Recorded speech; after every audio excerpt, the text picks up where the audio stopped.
Hello, स्वागत है दोस्तों आपका हमारे चैनल नूरी स्टडी क्लासेस में।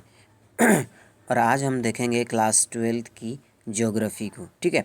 इस वीडियो में हम पूरे चैप्टर को एक ही वीडियो में कवर करने वाले हैं और हमारा जो सिलेबस है वो एनसीईआरटी है।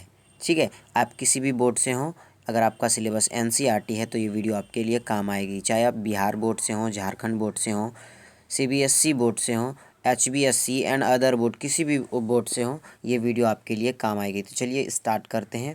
आज जो हमारा चैप्टर है वो फर्स्ट चैप्टर है, जिसका नाम है मानव भूगोल, प्रकृति एवं विषय क्षेत्र। यानी कि मानव भूगोल के बारे में इसमें पढ़ेंगे, मानव भूगोल क्या होता है, और प्रकृति के बारे में पढ़ेंगे, नेचर के बारे में पढ़ेंगे। ठीक है। और इसके क्षेत्र, नेचर मतलब प्रकृति के क्षेत्र के बारे में भी पढ़ेंगे।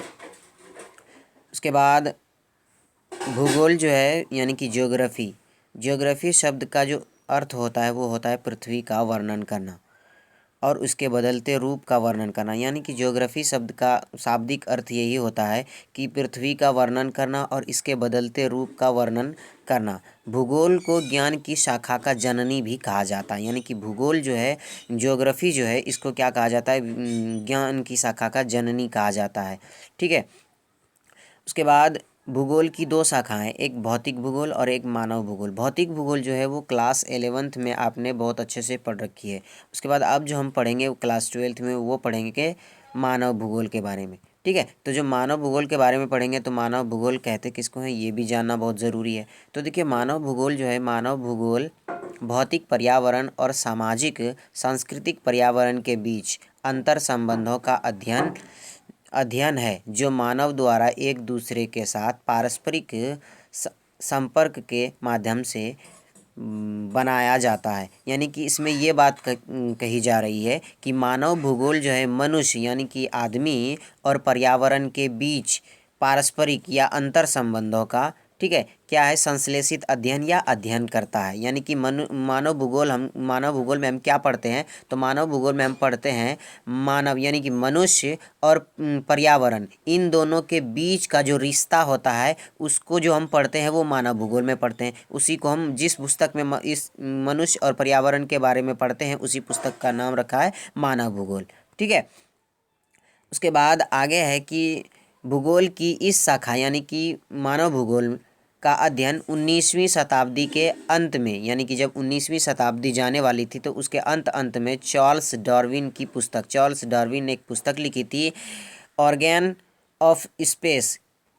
ठीक है। इस पुस्तक में यहाँ organ of space Charles Darwin ने पुस्तक लिखी और इस पुस्तक के प्रकाशन के बाद लोग इस पुस्तक को मतलब जिज्ञासा पूर्वक इस पुस्तक को पढ़ने में अपना मनोबल बढ़ाने लगे। लोग बहुत अच्छे तरीके से ध्यान से इस मानव भूगोल को पढ़ने लगे, चार्ल्स डार्विन की पुस्तक को। ठीक है। यहाँ से उतने इंपॉर्टेंट क्वेश्चन तो नहीं थे, ये इंपॉर्टेंट क्वेश्चन है। ठीक है। कि रेड जेल के अनुसार मानव भूगोल, यानी कि रेड जेल जो थे वो आधुनिक मानव भूगोल के जनक माने जाते हैं, रेड जेल को। तो रेड जेल जिन्हें आधुनिक मानव भूगोल का जनक भी माना जाता है, इन्होंने अपनी पुस्तक एंथ्रोपो ज्योग्राफी में लिखा है कि मानव को जीवित रहने के लिए वातावरण से सहयोग प्राप्त करना अनिवार्य है, आवश्यक है। रेड जेल ने क्या कहा है? रेड जेल ने ये कहा है कि मानव जो है, मानव को जीवित रहने के लिए, जिंदा रहने के लिए उसके वातावरण यानी कि आसपास की चीज़ों से, वस्तुओं से उसे क्या करना होगा? सहयोग प्राप्त करना होगा। तभी वो, जब तक वो सहयोग प्राप्त नहीं करेंगे वो जीवित नहीं रह सकते। ठीक है। और ये रेड जेल आधुनिक मानव भूगोल का जनक माना जाता है। अब एलएनसी सैंपल जो है, इन्होंने भी कुछ परिभाषा दी है। एलएनसी सैंपल जो था वो रेड जेल का ही स्टूडेंट था, यानी कि शिष्य था। ठीक है।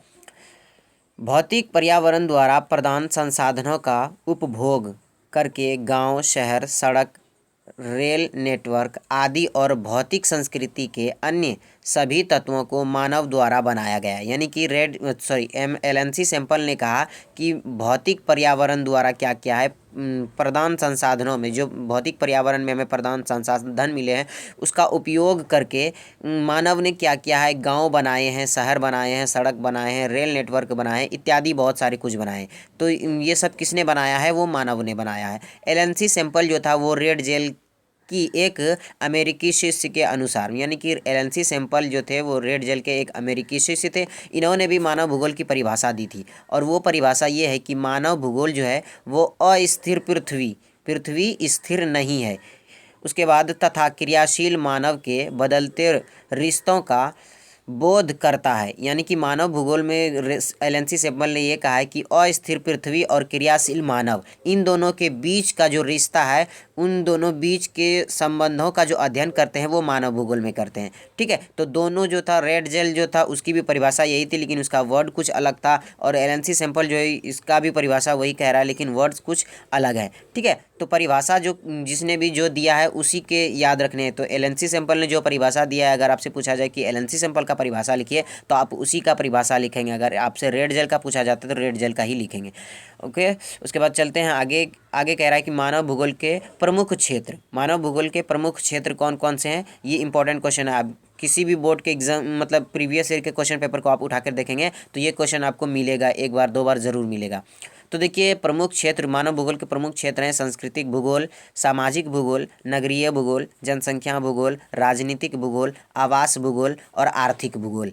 ठीक है, तो ये प्रमुख क्षेत्र थे। उसके बाद आगे आता है उप क्षेत्र, यानी कि मानव भूगोल के प्रमुख उप क्षेत्र कौन कौन से हैं। तो प्रमुख उप क्षेत्र के अंतर आता है व्यवहारवादी भूगोल, सामाजिक कल्याण का भूगोल, और तीसरा आता है सांस्कृतिक भूगोल, चौथा ऐतिहासिक भूगोल, पांचवा चिकित्सक भूगोल, और छठा लिंग भूगोल। ठीक है, तो ये प्रमुख उप क्षेत्र थे मानव भूगोल के। उसके बाद यहाँ से हमारा जो टॉपिक है यहाँ से ज़्यादा इंपॉर्टेंट होता है, क्योंकि क्वेश्चन जो ज़्यादातर बनते हैं वो अब यहीं से ही बनते हैं। पर्यावरणीय निश्चयवाद क्या है। ठीक है, अब आपसे पूछा जाए कि पर्यावरणीय निश्चयवाद क्या है, तो कहते हैं मनुष्य जो है अपनी प्रारंभिक अवस्था में प्रकृति के अनुसार ही जीवन जीता था। यानी कि जब आदमी प्रारंभिक अवस्था में था, आदिमकालीन अवस्था में था, ठीक है, आदिकालीन मानव जब था, तो उस समय जो था जो जीता था मनुष्य, अपना जीवन जो जीता था वो प्रकृति के अनुसार ही जीता था। प्रकृति के अनुसार कैसे जीता था, मान लीजिए कि अगर अधिक वर्षा हो रही है, ठीक है, अधिक वर्षा हो रही है, तो ये क्या सोचते थे, आरंभिक मानव ये सोचते थे कि ये प्रकृति का प्रकोप है, मतलब प्रकृति हमसे नाराज़ है इसलिए इतना वर्षा करवा रहे हैं। ठीक है, ऐसा समझते थे। उसके बाद प्रकृति के अनुसार अपने को ढालने की कोशिश, मतलब ये जो मानव थे, प्रारंभिक मानव थे, ये मानव हमेशा प्रकृति के अनुसार ही ढले रहते थे। उसमें कुछ अपना मतलब दिमाग नहीं लगाते थे, अपना कोई चेंजेस नहीं करते थे, कोई बदलाव नहीं करते थे, यानी कि प्रकृति के अनुसार ही ढले रहते थे। प्रकृति के बताए गए नियमों का ही पालन करते थे, कैसे जीना है उसी सब के बारे में पालन करते थे। ठीक है, लेकिन पर्यावरणीय निश्चयवाद कहा जाता है, मतलब पर्यावरणीय निश्चयवाद में क्या होता है कि मानव जो होता है वो क्या होता है, प्रारंभिक अवस्था में होता है। ये क्या करता है कि प्रकृति के अनुसार जलता है, अगर मतलब प्रकृति से डरता है, प्रकृति की पूजा करता है, तो ये सभी बातें जो आती है वो पर्यावरणीय निश्चयवाद में आती है। उसके बाद आगे कह रहा है पर्यावरणीय निश्चयवाद में आता है। उसके बाद आगे आ रहा है कि नव निश्चयवाद। नव निश्चयवाद क्या है कि नव निश्चयवाद की संकल्पना जो दी है, यानी कि नव निश्चयवाद की जो परिभाषा दी है, ये किसने दिया है, तो ग्रिफिथ टेलर ने दिया है। नव निश्चयवाद की संकल्पना किसने दिया है, ग्रिफिथ टेलर ने दिया है। और यह दो विचारधाराओं के बीच का ये रास्ता, यानी कि कौन कौन से, तो निश्चयवाद यानी कि पर्यावरणीय निश्चयवाद जो अभी हमने ऊपर पढ़ा, और एक इससे आगे मतलब इसके बाद संभववाद है। तो निश्चयवाद और संभववाद के बीच वाला मार्ग परिलक्षित करता है, यानी दर्शाता है, बताता है। नव निश्चयवाद क्या करता है कि निश्चयवाद और संभववाद के बीच वाला मार्ग यानी मध्यम मार्ग को परिलक्षित करता है, दर्शाता है। ठीक है, और यह संकल्पना दर्शाती है कि ना तो यह नितांत आवश्यकता की स्थिति और ना ही नितांत स्वतंत्रता की स्थिति, यानी कि ये जो नव निश्चयवाद की संकल्पना है ये दर्शाता है कि आप प्रकृति के इतना भी विरुद्ध जाकर काम ना कीजिए कि प्रकृति को हानि पहुँचे। और ये मतलब नव निश्चयवाद ये भी कहता है कि आप इतना स्वतंत्र मत हो जाइए कि मतलब प्रकृति को हानि पहुँचे, और आप इतना भोले भी मत बन जाइए कि मनुष्य को हानि पहुँचने लगे, मनुष्य कुछ जानता ही नहीं हो, ऐसा मत बन जाए जैसे कि प्रारंभिक अवस्था में आदिमकालीन मानव बन गया था। ठीक है। तो ऐसा कहता है नवनिश्चयवाद में। और इस संकल्पना के अनुसार मानव जो होता है वो प्रकृति के नियमों का अनुकूल अनुपालन करके ही प्रकृति पर विजय प्राप्त कर सकता है। यानी कि नवनिश्चयवाद पर्यावरणीय नवनिश्चयवाद संकल्पना के अनुसार क्या कर सकता है कि प्रकृति पर अगर उसे विजय पाना है, प्रकृति पर अगर विजय प्राप्त करना है, तो वो प्रकृति के नियमों के अनुसार ही उसको चलना पड़ेगा, तभी वो उस विजय प्राप्त कर सकता है। आप इसका एक उदाहरण ये देख सकते हैं कि मतलब पहले जो ये प्लान बनाया, ठीक है, प्लान जो बनाया वो कैसे बनाया, पहले हवा के नियमों को समझा होगा, ठीक है, हवा के नियमों को समझने के बाद ही प्लान बनाया होगा, ठीक है। तो ये क्या है कि नवनिश्चयवाद में ऐसे मतलब इसके उदाहरण है, पहले मतलब प्रकृति के नियमों को समझा, उसके बाद मानव ने अपनी जीत हासिल की। उसके बाद आता है नियतिवाद। नियतिवाद क्या है, तो इस विचारधारा के अनुसार मनुष्य के प्रत्येक क्रियाकलाप को पर्यावरण से नियंत्रित माना जाता है। यानी कि नियतिवाद विचारधारा में मनुष्य जो होता है वो हर एक क्रियाकलाप में एक पर्यावरण को नियंत्रण में करने के लिए माना जाता है, ठीक है। और इस अवस्था में यानी कि मानव की आदिम अवस्था में मानव के लगभग सभी क्रियाकलाप पूर्णतः प्रकृति पर्यावरण की शक्तियों द्वारा नियंत्रित थी। यानी कि जो आरंभिक मानव था उस समय में जो मानव कोई भी कार्य करता था, कोई भी काम करता था, वो क्या करता था, यानी कि पर्यावरण के शक्तियों द्वारा ही नियंत्रित था। मतलब जो उसे पर्यावरण द्वारा शक्ति मिला है उसी से वो सीमित था, वही शक्ति उसके पास सीमित था, अपना कोई मतलब शक्ति नहीं लगाते थे वो, उसके पास अपना कोई और साधन नहीं था। उसके बाद आगे है रेडजेल, रिटर, हम्बोल्ट और हटिंगटन आदि नियतिवाद के प्रमुख समर्थन है। तो नियतिवाद के समर्थन कौन है, रेडजेल, रिटर, हम्बोल्ट और हटिंगटन, ठीक है। तो ये चारों जो है वो नियतिवाद विचारधारा के समर्थक है। उसके बाद नियतिवाद सामान्यता मानव को एक निष्क्रिय कारक समझा जाता है। यानी कि नियतिवाद में मानव को एक निष्क्रिय कारक समझा जाता है, ये कार्य करने वाला है जो कि पर्यावरण कारकों से प्रभावित होता है। और उदाहरण के तौर पर देखें तो आदिवासियों की प्रकृति पर निर्भरता, मतलब आदिवासी जो थे वो क्या थे, प्रकृति पर निर्भर थे, जो उसे प्रकृति से मिलता था उसी में वो संतोष रखते थे, उसी में वो अपना जीवन निर्वाह करते थे, ठीक है। तो किसानों की जलवायु पर निर्भरता, मतलब जो आरंभिक मानव थे जो उस समय की कृषि करते थे लोग, तो वो क्या करते थे, जलवायु पर निर्भर रहते, मतलब अगर वर्षा हुई तो ठीक है फसल अच्छी होगी, नहीं हुई तो फसल बेकार हो जाती थी। तो ये क्या होते थे, लेकिन आजकल के मानव जो वैसे नहीं है, अगर कृषि क्या होता है, मतलब जलवायु अगर अनुकूल चली जाती है, ठीक है, तो क्या करता है, मोटर उसके पास वो चला कर अपना पटवन कर सकता है। तो बहुत सारे उसके साधन अभी उसके पास बहुत सारे साधन हो चुके हैं। उसके बाद जलवायु के अनुसार शारीरिक गठन मानित थे, मतलब जलवायु के अनुसार शारीरिक गठन जो होता था वो मान्य होते थे। उसके बाद संभावनावाद और संभववाद या संभावनावाद जो है, इस विचारधारा के अनुसार मनुष्य अपने पर्यावरण में परिवर्तन करने में समर्थन है। यानी कि संभावनावाद में मनुष्य क्या करता है, पर्यावरण में परिवर्तन कर सकता है, अपने नेचर में परिवर्तन कर सकता है, और वह